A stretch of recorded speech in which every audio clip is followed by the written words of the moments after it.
പ്രിയമുള്ള സഹോദരങ്ങളെ, നാളെ രാത്രി 12 മണിക്കാണ് പരിശുദ്ധ മംഗളവാർത്താ മാതാവിൻ്റെ വിമല ഹൃദയത്തിലേക്ക് നമ്മുടെ കുടുംബാംഗങ്ങളെയും നമ്മെ ഓരോരുത്തരെയും സമർപ്പിക്കുക. അതാതു ഭവനങ്ങളിൽ നിങ്ങൾ എങ്ങോട്ടും പോകണ്ട, നിങ്ങളുടെ ഭവനങ്ങളിലിരുന്ന് ഉണർവോടെ ഇരുന്ന് നിങ്ങളുടെ ആവശ്യങ്ങൾ പറഞ്ഞ് 12 മണി സമയം നിങ്ങൾ പ്രാർത്ഥിക്കുക. അതിനുള്ള പ്രാർത്ഥനകളൊക്കെ ഞാൻ വിട്ടിട്ടുണ്ട്. അപ്പോൾ എങ്ങോട്ടും അതിനു വേണ്ടി ഓടി നടക്കണ്ട.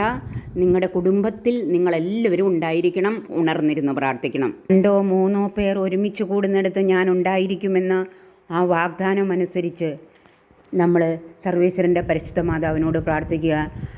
ഈശോമിശിഹായുടെ വാഗ്ദാനങ്ങൾക്ക് ഞങ്ങൾ യോഗ്യരാകുവാൻ സർവേശ്വരൻ്റെ പരിശുദ്ധ മാതാവേ ഞങ്ങൾക്ക് വേണ്ടി അപേക്ഷിക്കണമേ. അതുപോലെ ഈശോയുടെ വാഗ്ദാനമായ പരിശുദ്ധാത്മാവ് നമുക്ക് ലഭിക്കുന്നതിനു വേണ്ടിയും നാം പ്രത്യേകമായിട്ട് ആ നിമിഷങ്ങളിൽ എല്ലാവർക്കും വേണ്ടി പ്രാർത്ഥിക്കണം. പ്രധാനപ്പെട്ട കാര്യം കൂടി ഞാൻ നിങ്ങളെ ഓർമ്മിപ്പിക്കുകയാണ്. നിങ്ങളുടെ ആവശ്യങ്ങൾ കമൻറ്റ് ബോക്സിൽ നിങ്ങൾ രേഖപ്പെടുത്തുക. അത് നോക്കി ഞങ്ങൾ നാളെ വിശ്വാസ കൈമാറ്റ ഓഫീസിലെ സ്റ്റാഫ് ഇരുന്ന് നിങ്ങൾക്ക് 3 മണി മുതൽ കരണക്കൊന്തയോടെ ഞങ്ങൾ ആരംഭിക്കും.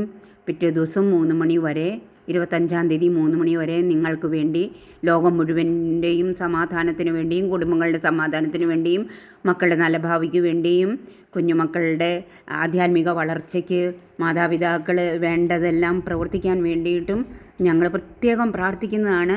കമൻറ്റ് ബോക്സിൽ നിങ്ങളുടെ ആവശ്യങ്ങൾ അറിയിക്കാൻ മറക്കരുതേ എന്ന് പ്രത്യേകം എല്ലാവരോടും ഓർമ്മിപ്പിക്കുന്നു. ഞങ്ങളത് പറഞ്ഞു പ്രാർത്ഥിക്കും. വരെ നിങ്ങളെല്ലാവരും കുമ്പസാരിച്ചു എന്ന് ഞാൻ വിചാരിക്കുന്നു. കുമ്പസാരിച്ച് ഒരുങ്ങി വേണം പ്രാർത്ഥിക്കാനായിട്ട്. വിട്ടുപോയ നന്മ പ്രവൃത്തികളാണ് നാം ഏറ്റുപറയേണ്ടത്. പ്രത്യേകമായിട്ടും പരിശുദ്ധാത്മാവ് നൽകിയ സൽപ്രേരണകളെ ഏതെങ്കിലും കാരണത്താൽ സ്വാർത്ഥമോഹത്താലോ ജഡികമോഹത്താലോ ധനമോഹത്താലോ സ്റ്റാറ്റസ് കീപ്പ് ചെയ്യാനോ നമ്മൾ ഉപേക്ഷിച്ച് കളഞ്ഞിട്ടുണ്ടെങ്കിൽ അതാണ് ഏറ്റുപറഞ്ഞ് നാം പ്രത്യേകമായി ഈ ദിവസം ഒരുങ്ങി പ്രാർത്ഥിക്കേണ്ടത്, കുമ്പസാരിക്കേണ്ടത്.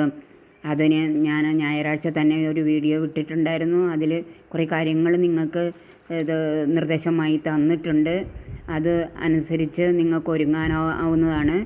ഇനി പരിശുദ്ധാത്മാവിനാൽ നിറഞ്ഞ പരിശുദ്ധ അമ്മ പരിശുദ്ധാത്മാവിനാൽ നയിക്കപ്പെട്ടതുപോലെ നമ്മളുമായി തീരേണ്ടതിനാണ് നമ്മൾ പരിശുദ്ധ അമ്മയുടെ മാധ്യസ്ഥം വഹിക്കുന്നത്. പരിശുദ്ധാത്മാവ് നമ്മളെ നയിക്കുന്നില്ലെങ്കിൽ നാം കുഴിയിൽ ചെന്ന് വീഴും, പ്രലോഭനങ്ങളിൽ അകപ്പെട്ടു പോകും.